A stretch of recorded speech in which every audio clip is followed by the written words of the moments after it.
O EL-FM apresenta Somando, o nosso clube de matemática.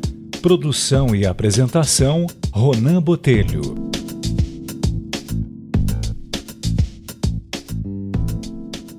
E a partir de agora você conta comigo, eu conto com você. Nós vamos contar com a Rádio El aqui no programa Somando, o nosso clube de matemática.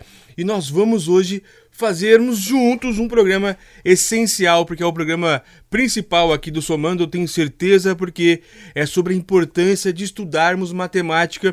E eu vou fazer um programa totalmente diferente, porque vou envolver tanto a parte prática, que daqui a pouco, no segundo bloco, mas também a parte teórica. E a parte teórica eu vou mostrar para vocês através de um artigo científico da BBC News World, que é sobre a importância da matemática e principalmente por que as mulheres devem sim estudar matemática. Essa cultura que matemática não é para mulher, que elas não conseguem, isso tem que acabar. E também tem que acabar a questão do preconceito com pessoas que fazem as exatas. E é isso a nossa briga, digamos assim.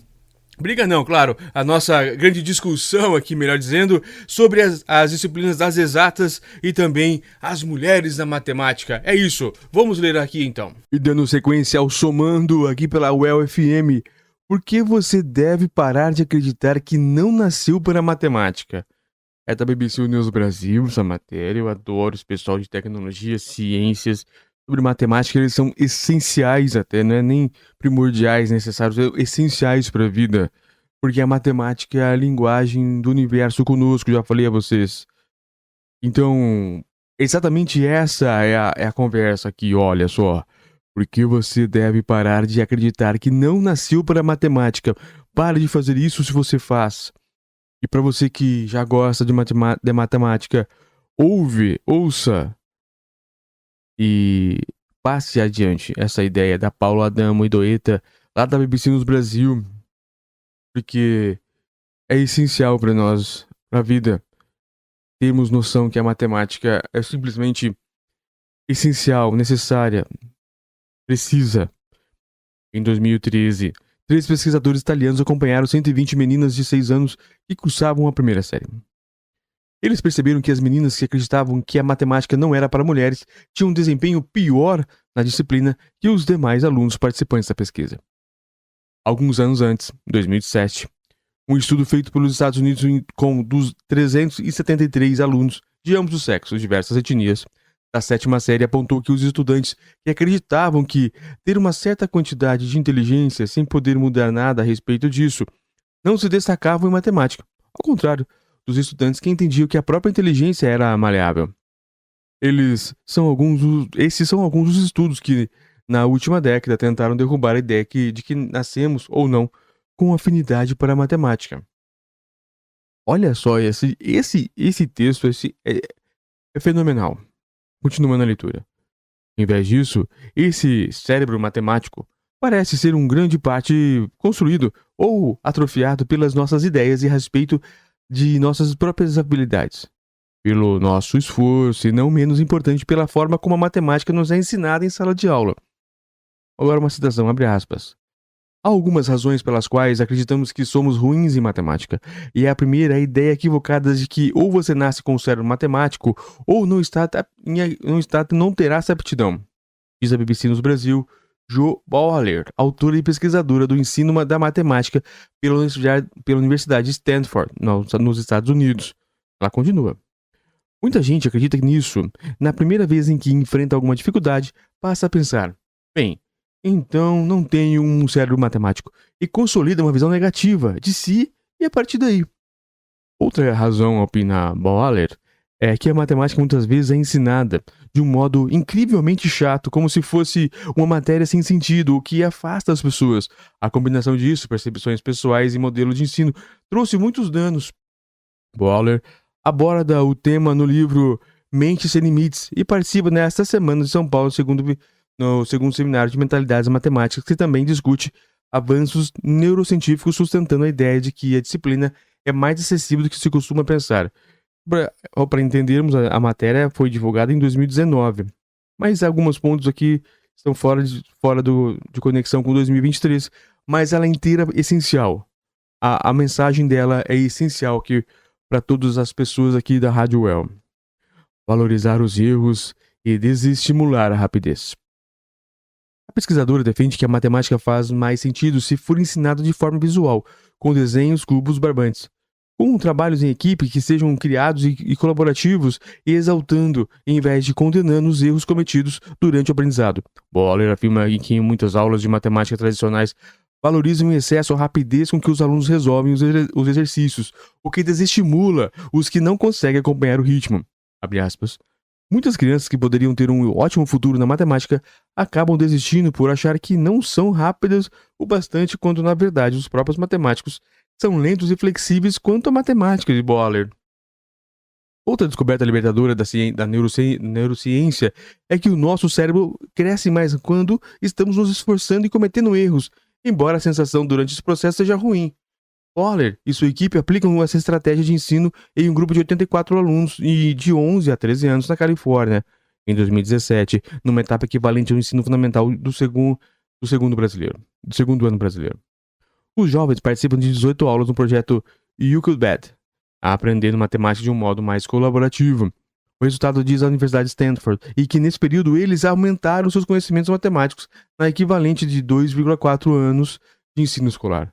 O site do projeto Euclid, que tem uma versão em português, traz atualmente dezenas de sugestões de exercícios práticos para serem usados em sala de aula ou em casa, desde a educação infantil até o fim do ensino médio. A atividade Bolas de Gude na Caixa, por exemplo, sugere um jogo da velha em 3D que pode ser aplicado em alunos por volta dos 5 anos. A profecia autorrealizável. O que significa, porém, que a matemática não exige esforço ou que o processo de aprendizado não esteja sujeito a frustrações.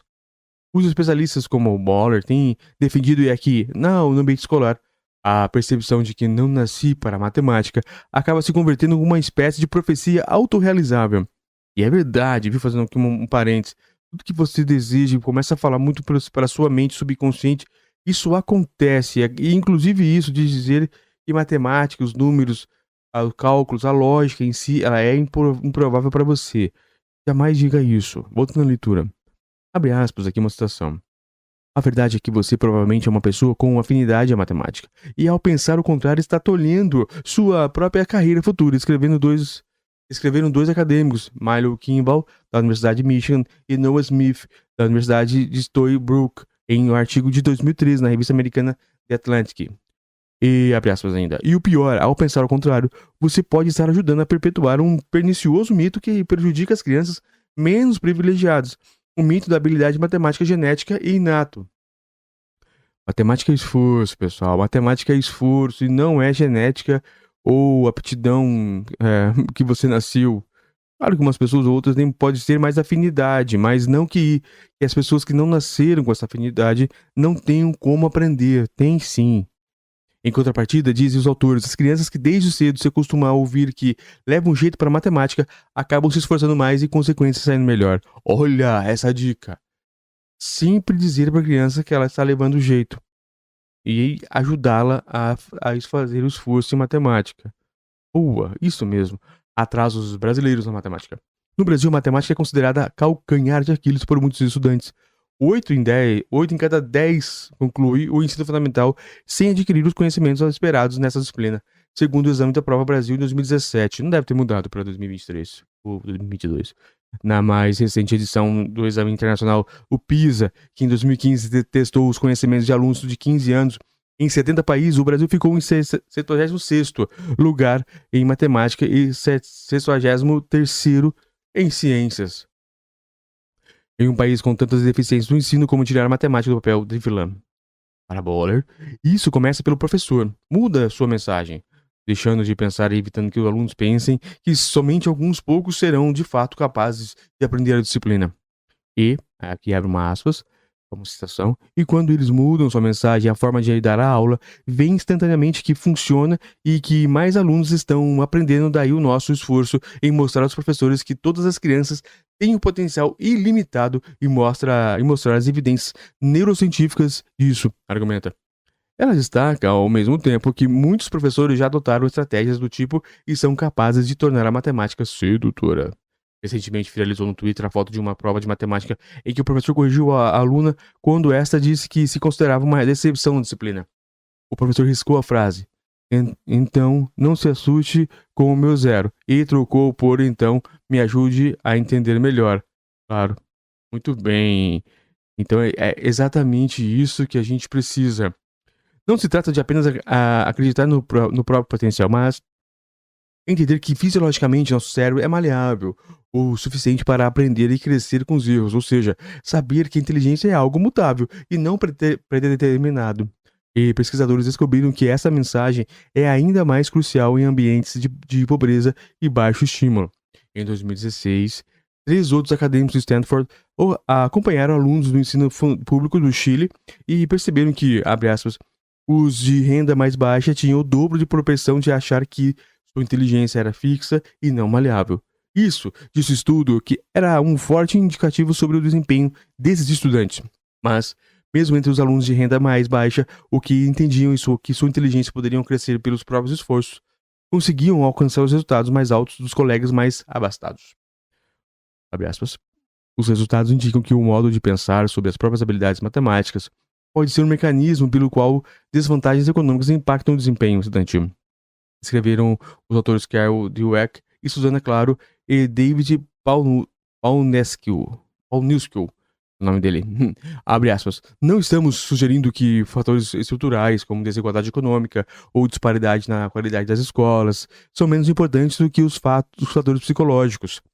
Nem dizendo que ensinar os estudantes a mudar seu modo de pensar vai substituir esforços sistêmicos para aliviar a pobreza e a desigualdade. Em vez disso, estamos sugerindo que desigualdades estruturais dão margem para desigualdades psicológicas, as quais reforçam o impacto das desigualdades estruturais no desempenho e nas oportunidades futuras dos alunos. O matemático Arthur Ávila, primeiro brasileiro a ganhar em 2014 a medalha Fields, o mais prestigioso prêmio dessa disciplina, também já criticou ideias preconcebidas em torno da matemática. Abre aspas, o que o Arthur vai falar. Quando se colocam na mídia estereotipos de que a matemática é para alguém com certos aspectos bem característicos e a pessoa não se identifica com esse estereotipo, ela vai descartar a ideia de entrar na área. Isso é reproduzido também na esfera da família, que conforta a pessoa na primeira dificuldade e que tem com a matemática, falando, não é para você mesmo, faz outra coisa, afirmou a Ávila em fevereiro deste ano, ou seja, 2019, ao Jornal da USP.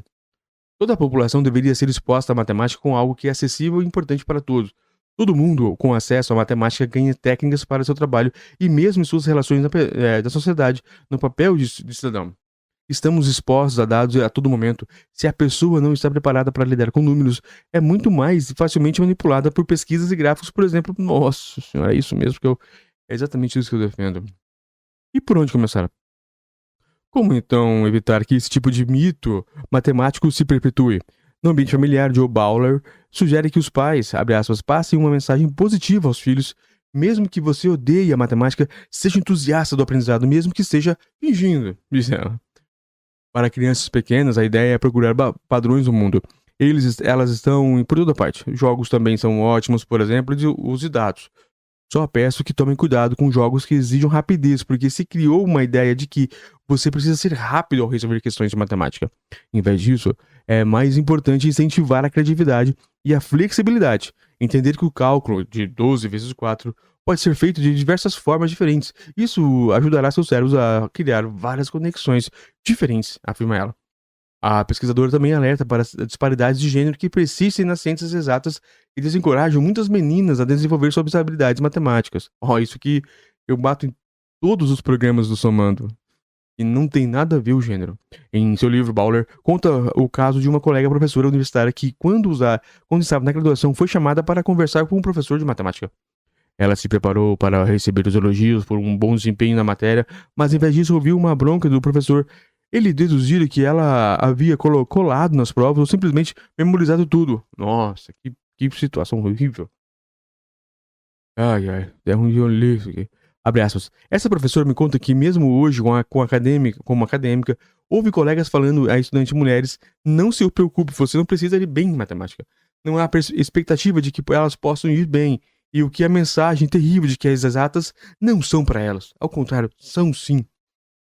Carol Dweck, outra pesquisadora do tema e autora de 2 estudos citados nessa reportagem, defende em artigos que, em geral, os estudantes precisam ser ensinados que, quando saem de uma zona de conforto e se esforçam, fazem seus cérebros formar conexões mais fortes.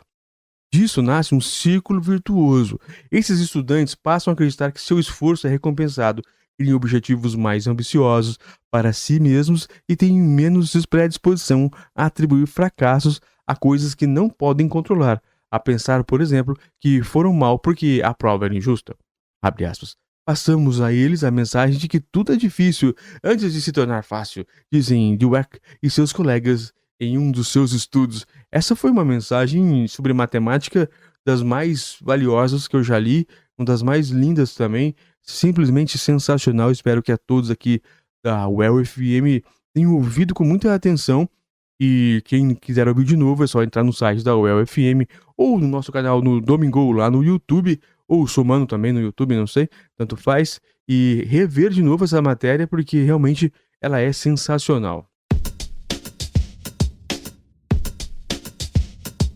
A UEL FM está apresentando Somando, o nosso clube de matemática. E dando sequência ao Somando, o nosso clube de matemática, no primeiro bloco nós conversamos sobre a importância da matemática na teoria. E agora eu vou mostrar para vocês como que a matemática é importante para nós na prática. E para isso eu trouxe aqui o representante mor aqui, o presidente das Feiras Livres de Londrina, mas eu já vou explicar, eu vou primeiro conversar um pouquinho com ele, e aí eu vou colocar esse tema da matemática e vocês vão entender como é fascinante estudar a matemática e a importância da matemática na vida do cotidiano. Olha só, mas antes eu quero fazer o seguinte, dar os parabéns aqui ao meu campeão, o Lopes, que fez aniversário recentemente. Parabéns, viu, Lopes, que você que é o nosso diretor aqui, minha estrela guia aqui do Somando e de toda a Rádio UEL. Obrigado, viu, por tudo. Mas então, Silvio Costa. É dele que o povo gosta. É dele que o povo gosta. Como vai, Silvio? Tudo bem? Tudo bem, graças a Deus. Aproveitando, parabenizando o seu Lopes, nosso cliente lá das Feiras Livres. Eu só não sei, não foi combinado esse negócio de matemática aí, doutor Ronan. Como é Fica que é? tranquilo. Que se não for a calculadora lá, não vai não. Não, assim, não vou te fazer nenhuma pergunta assim. Fica tranquilo. Olha só, Silvio, há quanto tempo que você está nas Feiras Livres de Londrina? E por que é o nome Feira Livre? Conta pra gente. Você tem essa noção do nome Feira Livre? Vamos lá, a história é antiga. Eu estou há 27 anos, ou seja, uma vida toda como feirante. Eu entrei na feira, eu tinha 18 anos de idade, tinha acabado de me formar, eu sou eletrotécnico de formação. E, inclusive, o primeiro vestibular de inverno da UEL, eu prestei e nós passamos para a educação física. Meu pai todo animado comigo, e de repente aparece a Feira Livre na minha vida. E ele já era feirante? Não, ninguém era. Era um amigo que ofereceu a oportunidade, era boa. Ele falou, vamos trabalhar comigo um mês. E da X, eu tinha acabado de me formar, ganhava Y. Eu falei, rapaz, se der que você me falou, eu vou ficar com esse negócio. E, de fato, deu. Era meio período, à tarde poderia dormir, enfim, festejar. Eu era solteiro na época, depois casei, enfim. É uma história. Mas tudo começou, Feira Livre, voltando na pergunta, que é hoje o comércio mais antigo do mundo, é a Feira Livre. Né? Exato.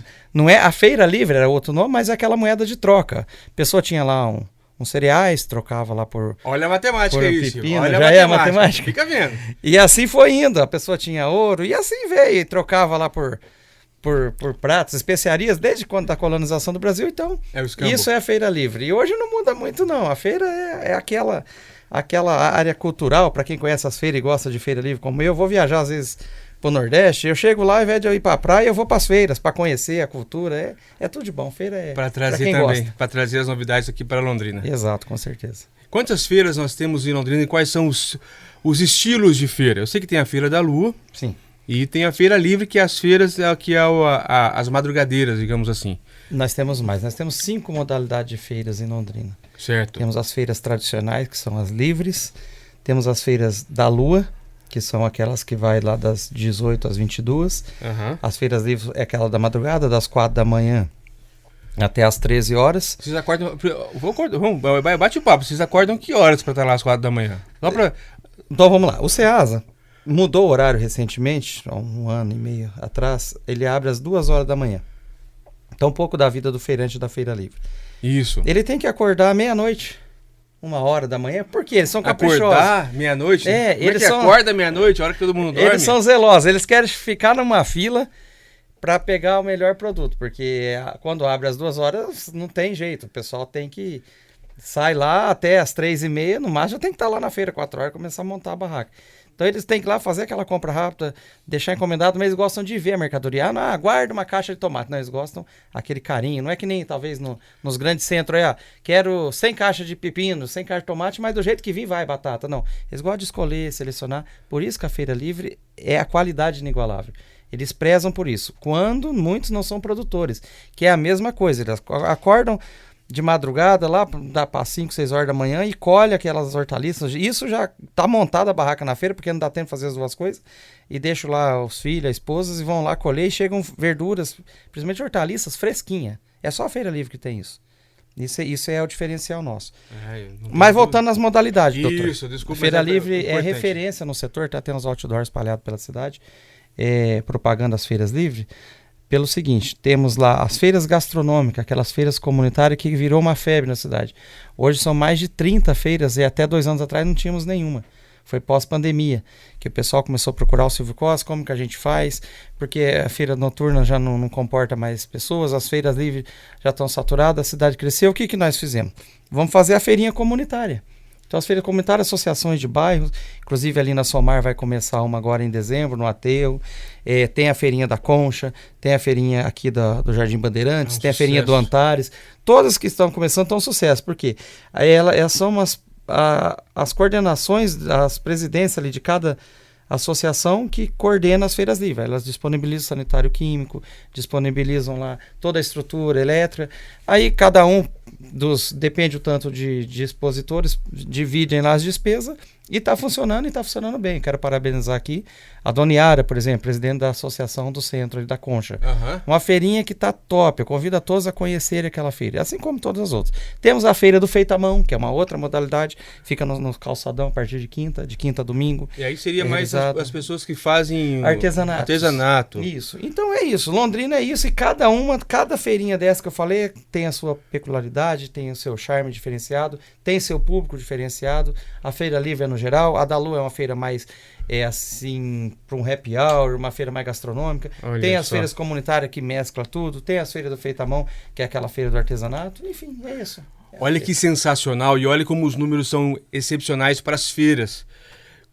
Eu não consigo saber, nem vou te perguntar isso também, porque isso é uma coisa, deve ser astronômico, e também nem deve ter um dado assim, mas quanto de impostos, né, os feirantes não contribuem com o município, e quanto de alimento também, aí uma outra conta, uma outra soma, quanto de alimento que as pessoas compram nessas feiras e conseguem tanto o alimento de qualidade, mas também conseguem o preço também. Olha como gira toda a economia de uma cidade, as feiras livres, as grandes feiras, todas essas modalidades de feiras, e quanto de emprego também. Não que os grandes centros, os grandes mercados não tem que estar em Londrina, tem que sim, todo mundo, mas o quanto essas feiras contribuem para essa cidade é simplesmente sensacional, Silvio. Não, sim. Realmente é imensurável. Creio que nem o poder público tem esses dados. Precisava ser pesquisado. Porque tem muitas feiras, muita gente saindo daquele espaço, aquela clandestinidade, vamos dizer, aqueles ambulantes que estavam no centro que recentemente tiraram. Migraram muito para as feiras, hoje tem seu MEI, tem seus alvará, tem sua licença sanitária. E é prazeroso, nós, quanto representante, ver a alegria desse pessoal quando encontram pela rua, me abraçam, falam: Silvio Costa, obrigado pela oportunidade. Eu falo: não, a gente só está aqui para ajudar mesmo. Quem fez foi vocês, quem que procurou a CMTU ou as associações e quis melhorar e quis progredir foram vocês mesmos, e o mérito é de vocês. Mas é muito prazeroso para mim, quanto representante, ver essa evolução das feiras livres, essa referência. Porém, o poder público, infelizmente, Dr. Ronan, certo, no passado bem recente, por exemplo, você nos acompanhou e nos auxiliou, e a gratidão nossa eterna, uma questão tão simples, que era o sanitário químico para as feiras livres. Tivemos que entrar com uma medida lá, para a gente conseguir que o município nos disponibilizasse. Então, ao mesmo tempo que a gente tem uma referência no setor, a gente vê que a gente está meio abandonado. Poderíamos evoluir muito. Um exemplo, uma padronização dessas barracas. Seria top, porque hoje... E existe um projeto para isso? Vocês já fizeram? Até existe, né? Tem emendas parlamentares aí, recentemente. 2 legal. deputados, um de Londrina, outro de fora. Legal. Que a deputada Clara Pinheiro e o deputado Freitas, lá de Curitiba, destinaram 350 mil para as feiras. Mas essa destinação, se juntar os montantes de feirantes hoje, que chega aos 1.000, não dá quase nada. Não dá R$1.000, não dá para comprar uma lona lá para a barraca. Então a gente tem que ver essa MTU o município que vai ver como que vai repassar isso daí, e se vai ser em barraca, em lona. Mas recentemente teve um vendaval, um dia de terça-feira, não sobrou uma barraca na feira em pé. Nossa, difícil, deve ser difícil. Tá difícil. Então a gente tem várias ideias e conta com o apoio do município para a gente fazer umas feiras nos barracões cobertos, com estacionamento. Espaço tem bastante em Londrina, para a feira ser valorizada, para realmente a gente dar um up aqui, dar um start, a gente ser assim um celeiro das feiras para o Brasil. Esse é um sonho nosso. Muito importante. E você disse para mim agora, para nós aqui da Rádio El, que é um prazer atender a população e tudo mais. Eu quero dizer, você que é representante dos feirantes, para uma pergunta bem pessoal agora. Porque qual é a sensação e a motivação, melhor dizendo, para representar essa categoria que realmente é difícil também? Eu também entendo o poder público, tem várias coisas de dificuldade, mas também tem o lado de um ou outro ali que dificulta o atendimento dos feirantes, mas também a empatia de saber que o prefeito às vezes tenta fazer melhor, às vezes não consegue, enfim. A máquina pública é difícil, é dificultosa a administração. Mas a sua motivação para ser representante dessas pessoas que estão aí levantando assim, não dá para falar que nem o Lopes, que está levantando meia-noite, né? Assim, eles correm contra o tempo enquanto a gente está dormindo, descansando. E lógico que eles têm o horário de descansar, mas o relógio psicológico da pessoa, né, deve ser totalmente alterado, deve ser uma dificuldade muito grande. E eles precisam realmente de pessoas para representá-los. E você é uma pessoa que representa eles. E essa é a pergunta final aqui do Somando. Infelizmente temos pouco tempo, mas dá para você responder tranquilamente. A sua motivação para ser representante dessa categoria tão legal, para que contribui com tanta coisa para o município de Londrina. Bom, vamos lá. Muito bacana a pergunta e oportuna. Eu entrei na feira em 1996. Eu vi que é um povo, apesar de toda a sua importância para a cidade, é um povo assim muito, como eu já citei, esquecido pelo poder público. Porém, eles também têm o mérito disso, porque não eram tão unidos, nunca tiveram uma associação, por exemplo. Então, desses 27 anos de feira, 18 eu sou representante deles. Formamos uma associação, a UFA, União dos Feirantes e Amigos. Esses amigos é que nós pegamos parceiros, como advogados, como contadores, para nos auxiliar na época. E foi um sucesso. Foi de 2013 a 2019, justamente na época que começou a pandemia. Certo. E por que nós demos um ponto ali, né, nessa nossa associação? Hoje eu sou representante dos feirantes. Tem uma procuração e todos assinaram. Porque em 2019, quando acabou ali a nossa associação, que entrou a pandemia, que nós ficamos paralisados, nós vimos que a associação só das feiras ali ia ser pouco. Era 300 e poucos associados e nós precisávamos mais, porque tinha muito mais gente paralisada naquele momento, sem fazer as feiras, pelo um decreto, até então, do prefeito, até estava tudo certo, tudo era incerteza. Ele falou, a partir de amanhã, foi numa quinta-feira, o presidente da CMTU chamou nós lá, falou, a partir de amanhã já não tem mais feira em Londrina. E o pessoal já, com a mercadoria comprado, mas também, por outro lado, isso foi no dia 19 de março de 2020. E aí, eu já estava como representante deles nessa época, mas só daquele pessoalzinho da feira. Corremos contra o tempo, fizemos uma procuração mais ampla. Sei. Quero aqui agradecer ao Dr. Gabriel Antunes, na época, hoje não está mais em Londrina, nos auxiliou. E ampliamos, pegamos a Feira da Lua, feita à mão, e tentamos juridicamente, mas juridicamente também não conseguimos. Então eu peguei, fui para o sítio dos meus pais, cada um foi para o seu canto, nós temos um grupo de WhatsApp e começaram dali uns 30 dias. Silvio, os supermercados estão abertos e as feiras livres fechadas, né? Uhum. E daí aquilo lá me despertou. Eu falei, eu sou representante dessa turma. Tem áudios aqui que vocês ouvirem comigo, eu sempre friso isso. Vocês choram junto comigo, feirante, passando necessidade do básico. E falando, supermercado tá lotado, Ceasa tá aberto, nós não podemos trabalhar. Aí eu peguei um dos áudios que eu respondi para eles, eu estava no sítio do meu pai, e falei assim, um dia de sexta-feira, a Sociasa está aberta, se vocês tiverem coragem, tiver lá um pouco de gente corajosa, inclusive eu vou junto com vocês, não que eu sou corajoso, viu, doutor? É pela necessidade do momento. Vamos para a feira amanhã. E fomos para a feira sábado. Cheguei lá, a guarda municipal estava lá na feira. Eu falei assim, olha, eles vieram para dar um respaldo para nós jurídicos, falaram assim, quem é o senhor? Eu falei, sou eu. Ah, por favor, nos acompanhe. Fomos tudo para a delegacia. Tudo que eu falei, eu e os guardas. Os feirantes ficaram lá, quando eu saí, estavam todos na porta da delegacia, era um dia de sábado. O governador estava lá no HU. E aí as pessoas se mobilizaram, os próprios feirantes fizeram os cartazes, fomos lá. E o governador falou naquela oportunidade, mas vocês estão parados? Falaram para as pessoas e eu estava lá no COESP já nesse momento. E aí, para fazer uma reunião com aquele grupo de médicos que tinha, o COESP era um grupo de técnicos, né? Sei. Aí nós falamos isso também, falou, mas por que vocês estão parados? Não, para resumir, estão parados porque o prefeito falou, ele falou, não, mas não tem um decreto. Era só de boca que o prefeito tinha falado. Em Curitiba, em outras cidades do Paraná, Maringá, está funcionando. E aqui não. Então aquilo foi uma vitória para nós. E na luta. Uma luta que compensou todos aqueles anos que eu estava ali lutando por eles. E hoje eles estão aí trabalhando e somos referência no Brasil.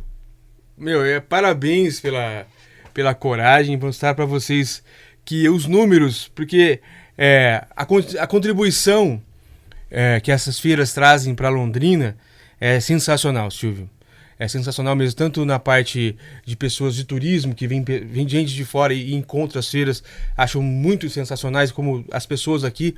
E por isso que eu quis trazer aqui as feiras para essa cidade, para todo mundo, agradecer vocês pelo trabalho e pela luta. Porque quando os feirantes vão para trabalhar, eles estão também, por eles, claro, ali o comércio deles, mas eles também estão prezando, como você mesmo disse para nós, pela alimentação de qualidade, para trazer o alimento fresquinho, ou então as condições frescas, ou então o melhor material para toda essa cidade. Essa cidade, tenho certeza que é muito grata a Silvio Costa e a todas as pessoas que trabalham nas feiras livres. Eu agradeço a todos aqui que nos ouviram pela Rádio UEL. Você pode também, se você quer reprisar no site da Rádio UEL, está lá também o Somando, o nosso clube de matemática. Um forte abraço a vocês e até mais.